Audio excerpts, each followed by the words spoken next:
Okay, so you did it.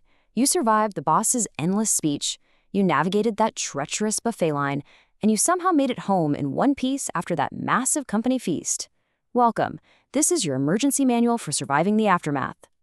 And I mean that. Seriously. Congratulations. You made it through. But let's be honest, the real battle is just getting started, isn't it?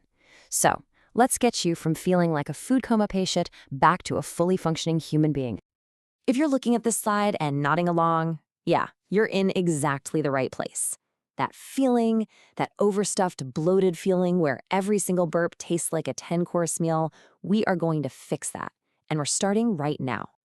First up, we're initiating the Golden Hour Rescue. You gotta think of this like battlefield first aid. What you do in this very first hour after getting home is absolutely crucial. This is how we prevent that feast from taking up permanent residence on your waistline. I know, that sofa is practically singing a siren song to you right now, but you have to resist. The absolute worst thing you can do is lie down flat. Just a simple 15-minute walk, even just pacing around your living room, helps your stomach to empty and, it prevents that awful acid reflux. Trust me, it's such a simple step, but it makes a world of difference. Right, your body is screaming for fluids, but listen, the type of fluid you choose is key. The whole point here is to flush your system, not to pile on even more sugar. So stick with the allies on the left, black coffee or tea. They can give your metabolism a nice little nudge. And lemon water is fantastic for cutting through that greasy feeling. Now, if the bloating is really, really bad, it might be time to call in the special forces from your medicine cabinet. Think of digestive enzymes as the expert cleanup crew. And probiotics? Well, they're fresh reinforcements for your gut bacteria, who are, let's face it, fighting a losing battle against that mountain of food you just ate. Okay, we've handled the immediate first aid. Now, let's move on to the next critical phase. Pre-sleep damage control.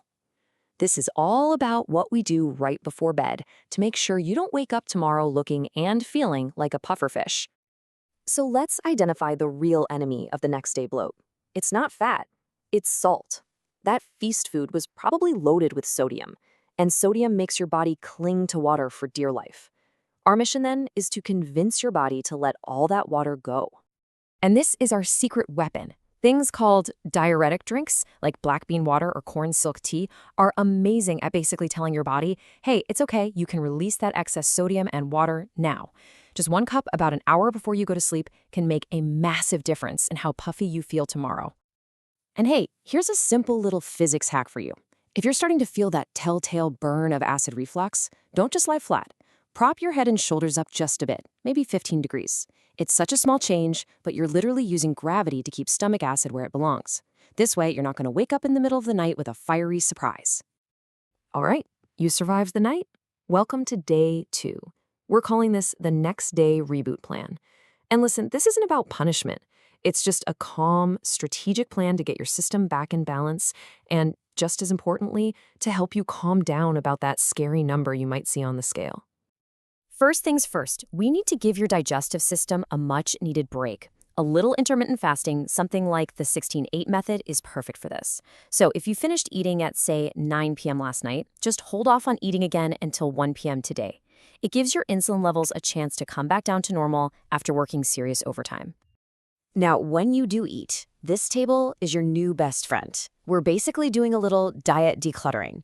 We only want clean, simple foods that spark digestive joy. So think lean proteins, lots of leafy greens. What we are absolutely avoiding is anything heavy, no bread, no fried foods, nothing that reminds your body of last night's chaos. Okay, let's talk about a really crucial number. For a person who weighs around 60 kilograms, or about 132 pounds, this is your water target for the day. 2,400 milliliters. That's 2.4 liters.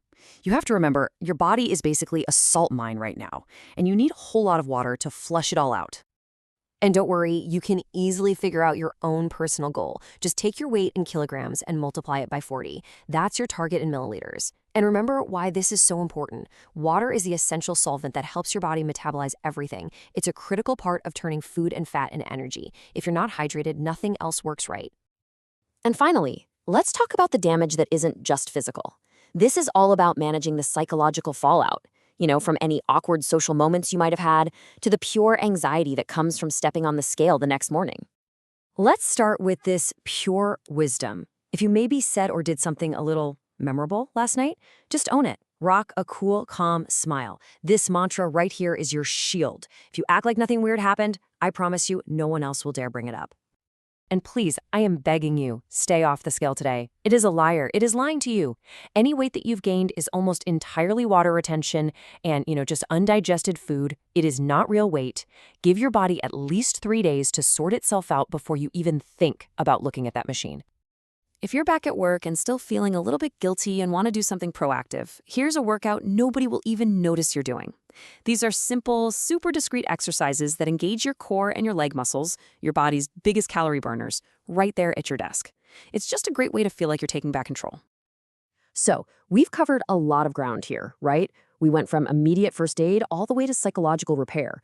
So what's the one thing, the most important thing, to remember from this entire survival guide? It's this. One night of going all out is not going to derail you. Your body is an incredibly resilient machine. It knows how to bounce back. By just following these simple, mindful steps for a couple of days, you are going to reset your whole system and be right back on track. So relax, rehydrate, and remember, you survived.